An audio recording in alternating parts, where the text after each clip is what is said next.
What's going on, everybody? Welcome back to another video. The Jets are a ton of fun, one of the most fun teams in the NHL, and it has a lot to do with what Kevin Cheveldayoff was able to do in maybe the last calendar year or so. He's really transformed the Jets from being, maybe a bubble team to being a real contender in a very short amount of time. And I didn't see this coming. A lot of people didn't see this coming. I thought the Jets were going to be, kind of hunting for a wild card position, come this postseason, but they are looking like, dare I say it, a potential cup contender if they add a couple pieces. Now, that's night and day from where they were just a season ago, right? Because a season ago didn't really have a ton of expectations. They came into the year, but they looked really good. And I was like, wow, you know what? Maybe the Jets are for real. And then we hit January and they sunk like a stone. Injuries piled up and they were just bad. But Kevin Cheveldayoff did add two big pieces, pieces we didn't realize were that big at the time. With Vlad Namestnikov being acquired, a lot of people initially were pretty upset about that on deadline day, and just a little bit before the deadline, he added Nino Niederreiter, who, ended up being a fan favorite, still is one of the fan favorites here in the city, and those guys played fantastic, at the end of the year for Winnipeg, the last, 20 or so games, whatever they played after the trade deadline, and then into the playoffs. Kevin Cheveldayoff realized that, hey, these guys are players, these guys fit really well in the system and in the city. I'm going to do my best to re-sign them. Vlad Namestnikov was signed to a 2-year deal in the offseason as he was a UFA, and that was really big because he added an element that Winnipeg didn't necessarily have, and that element is versatility. I mean, he can play center, he can play the wing, he can be a checker, he can be a playmaker, he can do whatever you want him to do. He can play anywhere in the lineup. I mean, we've seen it this season. He's been playing on the second line for a lot of the year, but he can play on the third line, he can be a checking guy, or he can go on the fourth line and set up Morgan Barron for goals all night, right?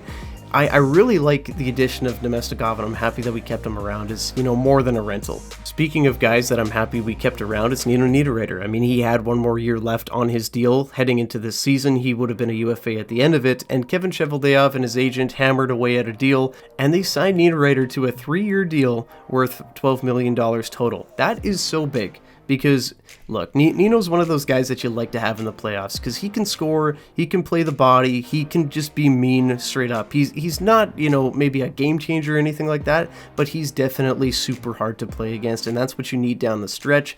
I'm really happy the Jets re-signed Nino. He plays really well with Adam Lowry there on the checking line, but, again, he's one of those players that's very versatile. You can play him in the top six, you can play him with guys like Cole Perfetti, anybody like that. He's just going to crash the net, he's going to pick up the garbage, he's going to put the puck in the back of the net, and he can just do really whatever you want him to do. And that's, with those two guys combined with Namestnikov and Niederreiter, it just adds so much more versatility to your forward lineup that the Jets just have not had in the last 3-4 years.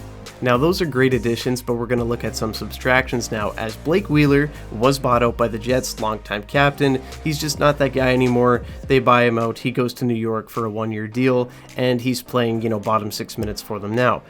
Arguably, this is one of the bigger things that Kevin Cheveldayoff has done because he realized, okay, I cannot have this guy, in the top 6 anymore. I cannot have him, just being a bit of a boat anchor. He was still fine, but, noticeably slow, noticeably not, just not the player he used to be, and there's nothing wrong with that. The guy is old. He's an old hockey player. That happens to everybody. Totally understandable. He's playing a very good role with the Rangers right now, and I think that's, what he's more suited to do. So that's taken care of, but the big home run hit this offseason was getting rid of Pierre Luc Dubois for the package that they were able to scrounge together. Because at one time, it looked like he was headed to Montreal for next to nothing, and it looked like Habs fans were getting, a top 6 player for pretty much nothing. I mean, it looked bad at the time, right? It looked like he was going to Montreal and nowhere else. Looked like he was signing that long-term deal. And then the LA Kings came forward with an offer, and Pierre said that he'd love to play in LA, and the Jets got done one of the craziest deals, getting Gabe Vilardi, Alex Iafallo, and Rasmus Kupari, and a second-round pick belonging to the Montreal Canadiens, so that'll likely be a top 50 pick. Now, with this deal, Pierre obviously signed an 8-year extension with the LA Kings worth $8.5 million, and a lot of people were like, wow, that's a lot of money. But I was thinking, okay, if Pierre applies himself a little bit more in LA and isn't, just taking nights off every second night like he did in Winnipeg, and he starts caring a little bit more, then hey, he should be fine in LA. Well, so far, throughout this season, it has been anything but fine for Pierre-Luc Dubois as he's found himself on the third line for a lot of the time, and he has just not been producing.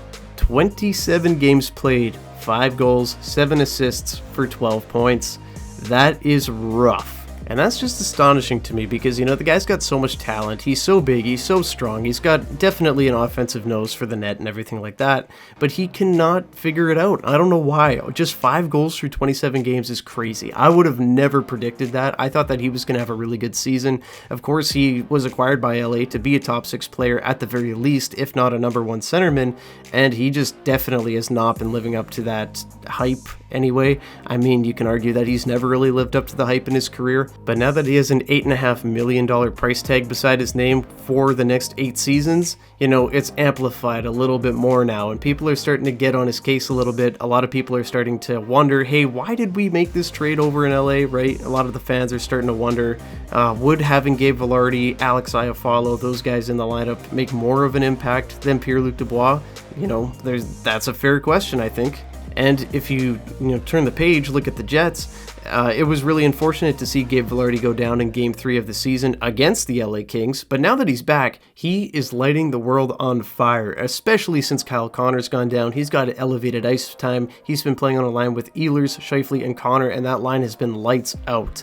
And now, look, he went down against LA, but against his former team in the rematch on December 13th in Los Angeles, California, he put up a goal and 3 assists in a comeback win against the Kings. And it was cool as hell, man. I don't know. Gabe Vilardi's a lot of fun. Gabe Vilardi's really cool. And I'm just so happy that he's a Jet. And to be totally honest with you, I'm taking Vilardi over Dubois every day of the week. This was a guy last season that really broke out for the Kings. He played 63 games, he had 41 points, including a 23-goal season. This season, just through 11 games, he's got 4 goals, 5 assists for 9 points. He is back, ladies and gentlemen, and he's breaking out right in front of our eyes.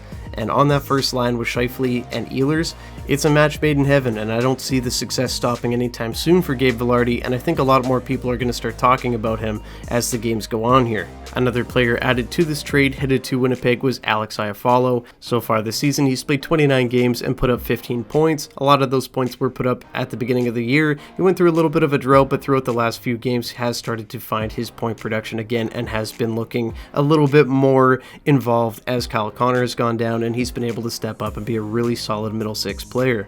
Having guys like Alex Iafallo are so huge because, you might not notice them every single night, but they're much better than a guy like Carson Kuhlman playing on your third line or whatever, right? That's terrible. That's not what you want at all.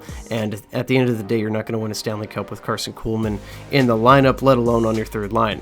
And then Rasmus Kupari, he did go down due to injury. He hasn't been the most impactful player ever, but, definitely better than some of the 4Cs that Winnipeg has had in the past. And at the worst, he's a really good depth guy. And then on top of that, you get that second round pick in this upcoming draft that'll likely be in the top 50. That's crazy. I mean, you can use that, to obviously pick a player, or you can use that pick to strengthen your team at the trade deadline. I think that that's what Kevin Cheveldayoff is likely to do, either use that pick or the Jets' first round pick, or both, we'll see. But just endless possibilities with that, and that's just the cherry on top to all this.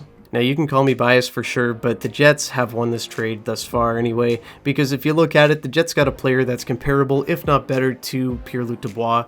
They get Alex Iafallo, who can play anywhere in the middle 6. They got Rasmus Kupari, who can fill out the lineup, be like, I don't know, a 4th liner or a 13th guy, and a really great top 50 pick in this upcoming draft that you can use as a trade asset if you want. That's a massive haul for a guy that's playing on the third line and has only put up 12 points and is just, honestly, been very invisible this season. And it's totally possible that Dubois wakes up and decides that he's good at hockey again one day, but I don't think that that's necessarily going to happen to the extent that the Kings had imagined. I don't think he's worth $8.5 million. I never thought that he was worth that much money when he was in Winnipeg. And to be totally honest, I think Pierre-Luc Dubois is an overrated player. But moving on to 2 guys that we thought maybe moved in the offseason, maybe the Jets would start a rebuild, but that was not the case, as Mark Scheifele and Connor Hellebuyck were signed to matching deals. Both those guys are getting paid $8.5 million for the next 7 seasons after this year. So look, they're lifers here in Winnipeg pretty much with those contracts, but those were necessary contracts if the Jets were to be competitive. They are, and Scheifele has looked lights out this season. He's over a point per game as we speak, and he's just been unbelievable. He's been a fantastic playmaker with Kyle Connor before he went down in injury, but just overall, he looks like an elite #1 centerman, and that's not something that you could say last season. Now, if we move on to Connor Hellebuyck, this is a guy that started slow, things were not going great, it looked a little bit shaky to start, but he has rattled off 10 games in a row, allowing 2 goals or less. That is unbelievable, that is elite, and he's putting together what looks to be another possible Vezina season, at the very least top 3. With how good he's playing, and with the Jets having a viable backup that can eat up a couple more games, give Hellebuyck a little bit more rest, he's going to be rested in the playoffs if he can continue to keep up this level of work. Once the Jets do get into the playoffs, if they can even play half as good as they are right now, whoever they're playing is in big trouble. But Kevin Cheveldayoff, hats off to you, sir. You have had a year.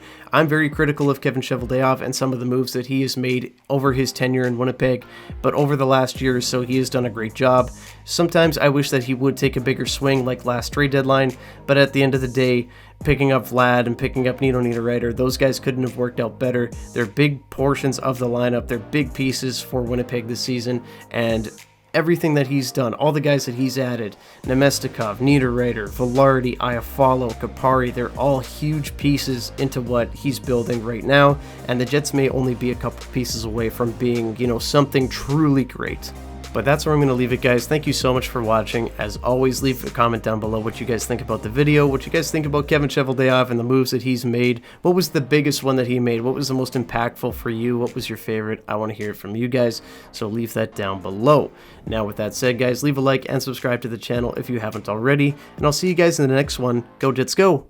Bye-bye.